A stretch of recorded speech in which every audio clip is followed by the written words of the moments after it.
1. Hey everybody. First time person to ever be posting anything with my actual real face in a long time. Yes, I said faced because frankly I fuck up words. Who knew? But this is a unbiased and absolute full review from me for Batman vs Superman. I'm gonna have some talking points that I'm really gonna cover. That's actually right there next to me. Don't bother looking at it because frankly it's not really readable. It's more talking points rather than actual notes. So hence why don't even bother. So in the meantime, let's get started. Overall, this movie was good. It was a good movie. Batman vs Superman wasn't the 40% piece of shit that everybody was talking about on Rotten Tomatoes. It was actually a good movie. But of course, there were things wrong with it. And even as a comic book person, for a person who actually just watched it for the full experience of just watching a superhero movie, I will have some bias, of course, because I'm a comic book guy. Not gonna lie about it, it's fair. But of course, I will review it 100% unbiased. So, basically my talking points are gonna be about the feel of the movie, the film and the format of the movie, the story overall, and the last point, which is gonna be the final bit, the end results, because that's gonna be something else. And a compilement of everything else, really. So, the feel and format. Yes, I'm looking off to the side. Don't judge me. That's not what I do. Shut up. So, overall, the feel, I thought it was great. Continued off from Man of Steel. In fact, we actually saw events from Man of Steel, which was good because, frankly, to have a movie just pick off with somewhere brand new, it's not bad. But then again, to know it's a continuation from the movie previous to it, that's a good thing. Who knew?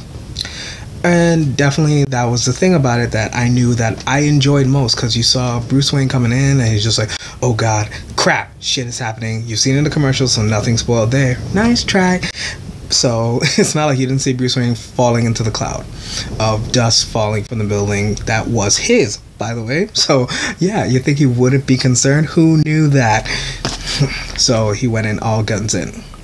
So that was a good thing from the point where I feel from the movie. Another good thing from the feel point of the movie was definitely the dream sequences. The dream sequences were good, especially for a great foreshadowing into what it is to be Batman, in a sense, what goes on in his head. Because it's not just the fact that he calculates everything or is paranoia, but it's the fact that he's also having these, you can almost say as in precognition, dreams about things that are about to happen, things that he knew was going to happen, which is essentially a part of what Batman is a compilement of when it comes to his mind, and especially when this is not the first time we've ever seen like odd dream sequences from Batman. Not even close. We actually even saw them last time from, hence, the movie, part of this movie was based on the animated feature The Dark Knight Returns, where you actually see Batman not hallucinating, but definitely going through certain things that are happening in his mind from a visual standpoint that he sees. Nobody else is going to see it. So So the fact that it's a dream rather than he's paranoid and freaking out like some freaking schizophrenic, yeah, that's a good thing, because most people tend to have dreams about stuff that's frightening them. So it's not paranoia, it's dreams, and frankly, he can see it coming. Just what, he doesn't know, but he sees it coming. The fact that it was that detailed, who knew a dream could do that? And so that's that. And definitely the open possibility of everything else that's bound to happen with the next few movies coming out. Because we also saw, spoiler alert, so stop right here for a second. I don't know, I'm not going to edit it out for nothing. But yeah, spoiler alert. So if you haven't seen the movie, don't watch this yet. But the fact that we get Flash, Cyborg, Wonder Woman, and Aquaman. Green Lantern is also there, little Easter egg in case you missed it, but also the main one that we're all mostly looking forward to is Darkseid. Yes, if you don't know who Darkseid is, I recommend that you go on Netflix and watch for the guy with the gravel face. That guy is stone ugly with the red eyes that go all over the place. Yeah, him. Because frankly, he's a dick. He's a dick. If there was a dick that goes up a dick, he's that dick that goes up the dick. He's a dick. So that's another thing. And a huge part of that I'm going to cover probably in another video is going to be those foreshadowings that we had coming, which will also be covering definitely the Flash. So if you saw the movie, you know I'm going to talk about. Because there's something there that's not adding up. Seriously. Even as a comic book fan, doesn't add up. And I'll let you know soon enough. Next, film and format. Definitely well connected. Everything flowed steady and fine. Not gonna lie, it was slow at points, but then again, it's a build-up movie. Mind you, this is a new Batman, hence and another new Superman. So, and the fact that they're throwing in another character and the other characters, as I just mentioned, sorry, don't care. Yeah, it was going to be a slow build for that. But then again, it was still connected. It's still fine. Everything flowed. Everything had the rough time sketch of literally over the 2 years from when the Man of Steel event happened, where Metropolis was mostly destroyed. Metropolis. Yes, I know I screwed up words. People stutter. Who fucking knew? Yeah, I didn't stutter on that, did I? So there was that. And I love how it did go with that. The flowing of the time with it was actually congruent. Hence Lex Luthor's party that Batman went to and didn't have to sneak in and go Batman ass. That was on my birthday. So you want to know when my birthday is? Go watch the movie and look at that nice little invitation with Bruce Wayne's on it from Alexander Luthor. Go look again. Because for my friends who don't remember my birthday, there's a clue. There's a clue. Other than Facebook. Just to let you know. So there's that. Alright. And that's another thing. It was well lit. Although certain areas of the movie, I know it was a little too dark for me personally to see, especially in the format for me also was the IMAX 3D. Oh no, sorry. Real D 3D. Sorry. And it was good.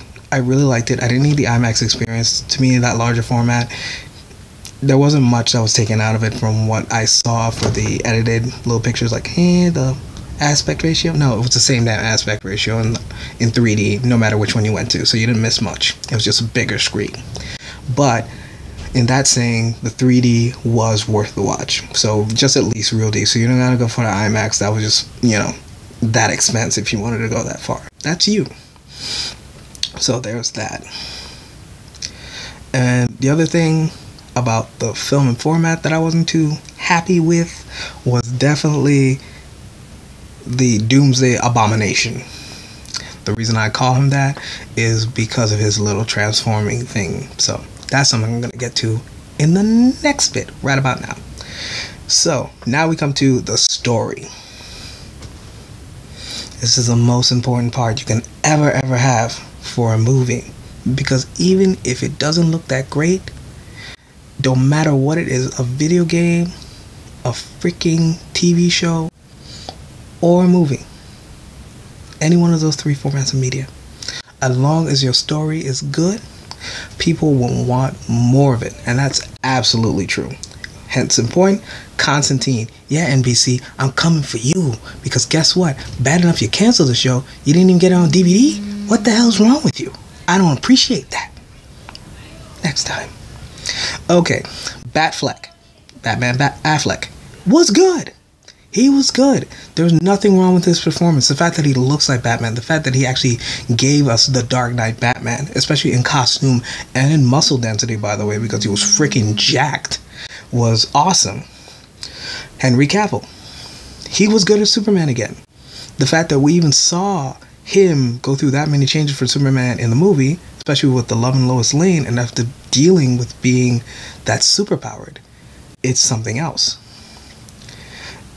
Also, I love that they actually did the dead man depowered Superman that was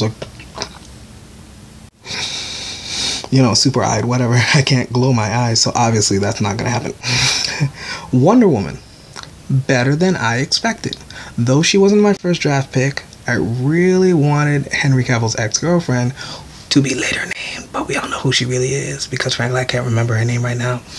Yeah, I really wanted her because she already had the build, she was a fighter, she was all built like that. But Gal Gadot as freaking Wonder Woman was awesome. Although that picture of her when they had her in the 1918, nah, she looked like a dude who had his balls like in a vice and just like her forehead. No, whoever did that picture did not do you justice as Wonder Woman at all. Just saying. So that was that. Lex Luthor. Alexander Luthor. I did not like it. I did at one point. because he gave us a different Luthor. He gave us that little yuppie. But he was too much of a change. Because that's the one thing about Luthor that was always consistent. He was calm throughout his thoughts and his actions. That's why he's a true calculating menace. What we got was just basically some run-of-the-mill basic version of a maniac villain. He seems calm at first, but then he turns out he's not. He's just ranting and raving, sniveling like a little baby about shit that's gonna happen. If even his own shit that he was trying to do. But no, that's what we got. Didn't like it. Like where it started, did not like where it ended. Next point. Alfred as a grease monkey. I liked it. I was terribly terrified when I heard Jeremy Irons was playing a grease monkey Alfred from his own mouth. So I was like, wait, what? You're not my Alfred. My Alfred doesn't do grease monkey. But the fact that we see him being that technical with it and just tinkering with it for the most part, not designing it, but at least working on it, it actually gave me a little bit of a feel from Big O, the anime series where you actually had the butler who was actually the repair guy for it. And that was like a little element that I had not seen before out of Alfred, even though I know he had been an SS member for the British Secret Service. And I'm just like, wait, why wouldn't he be like that? So I thought about it in the movie. I was like, I was thoroughly impressed. Look at my neck. I can see the rolls. But that's a different thing. I'm psychotic. Let it go. Let it go. Let it go. I don't give a fuck anymore. But that's that. Lois Lane, same old, same old. Shit didn't really change. That was Lois Lane. Don't care. Now, Doomsday Abomination. See, that was the thing I was worried about the most for the movie was Doomsday. Because frankly, you have one of Superman's deadliest foes. And they changed too much of him for me to actually appreciate the character that they had made even. Because frankly, they mixed him with another character that I'm not sure if too many people are familiar with because he's a Teen Titans character. The little sidekicks, no, we're partners. Yeah. Season 3, hoping for it, Netflix. Get it up. Let's do this. Young Justice. 3, season 3. Alright, but that's that. No, they changed with too many characters because they added in the power from, I want to say Red Atomic or Atomic Red. I can't remember at this moment. I was supposed to do that before I did this video. My bad. But he was in season 2 for the entry of Bart Allen, aka Kid Flash. Or was it? Oh no, Impulse. Sorry. That was Wally. Wally. We miss you. We're gonna get you back. But yeah, for Impulse introduction for Young Justice, that was that power where he kept giving off that feedback no matter what. And that wasn't a Doomsday power. Bad enough he had the heat laser thing. No, my bad. Superman's heat vision, because he is Kryptonian from this iteration. That was, no, that's not Doomsday. That is not his power. Doomsday is just supposed to be a single-minded creature of minimal intelligence. He can't understand this, but he doesn't care. And he's just too strong. Too strong. All that devastation we got from his little EMP blasts and heat vision eyes was supposed to be from his pure, undefinable strength over Superman and everything around him. The fact that they had to hit him in order to charge that was also, no, that's not even X-Men. I mean, that's not even Superman from what I remember. Last time I checked, that was freaking, oh god, a little bit of Vandal Savage. But no, I'm thinking of, what's his name from X-Men First Class, where you had to hit him. Kevin Bacon paid him, you know, Bacon played him for the First Class movie. Sorry. A little distracted, a little fundled. This is my first video. My first. So that was that. But the fact that they did that to Doomsday and he was physically changing, he finally got the bone on him like he's supposed to have, but not to the degree that I liked. So visually, no, did not like it. The fact that they mixed freaking Luthor blood with him, an abomination. Like the computer said, it was abomination. Sad, pathetic. Doomsday Abomination, did not like it. Did not like it at all. Okay. So the story, not the best thing ever. And I'm gonna do the other critique of that. It was a good build up for the movie, like I said before, so I'm not gonna rehash that. But I wanted a longer super fight between Batman and Superman because, frankly, that's what the movie was titled. And it did last longer even for the Dark Knight Returns animated movie. It was a longer fight by far for that animated feature than it was for this movie. Not the best idea. So, I don't know if that was Snyder's decision. I'm not going to blame him. He's still a brilliant director. Nothing on you, Snyder. Nothing on you, Henry Cavill. Nothing on you, Batfleck.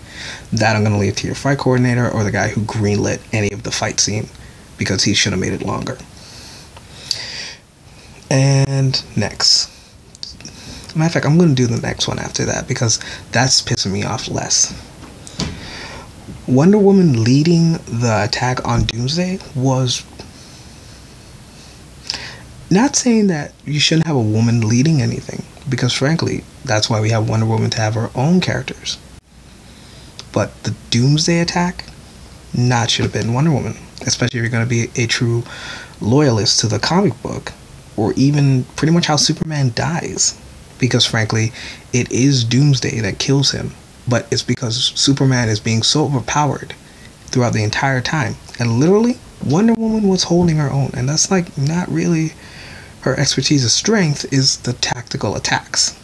Now that they did get right, but she was the one more into the fight, that even more than Superman or Batman. So that's why I'm like, no, it should have been just purely Superman working on that. Like, Batman should have gone to Lois to go get the spear, because that would have been an even harder feat to even do, while Superman was holding off Doomsday and Wonder Woman trying to attack him as best as she can. But of course, he is superiorly stronger than Superman and Wonder Woman combined. So that was that. So the fight with Doomsday, the superpowers fights, that should have been much more better. Sorry. But here's the part that pisses me off the most, because frankly, it is something truly not canonical or iconic to any iteration that I've seen or can remember at this point for a Superman comic book. Marcy, Lex Luthor's assistant, being killed off. No.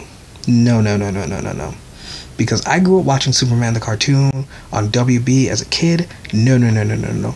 Marcy does not die. Luthor will make her take the die form, and he will bail her out or fix her charges, whatever he needs to do to get her out. But Marcy doesn't die. Even Marcy with the robot arm from Young Justice still lived on. And she was actually pretty badass, so... Marcy. That was awesome. And the fact that she was Asian, I did like those shoes. I'm drunk Bruce Wayne. I drink now. Nah, I'm fucking with you. I'm not drunk. Not at all.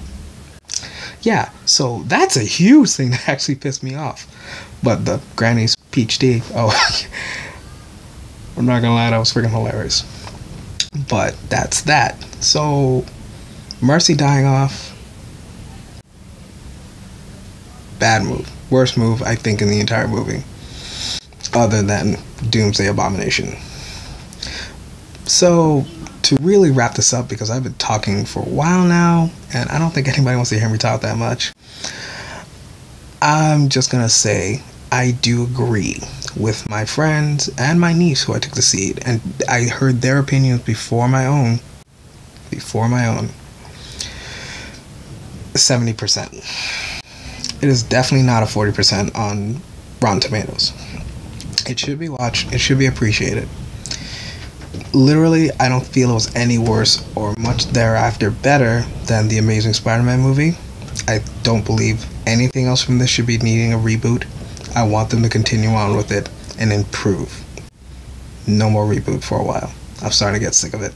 We've had 3 Spider-Man in the last, 16 years. That's not a good sign. Especially considering we're already 5 movies in.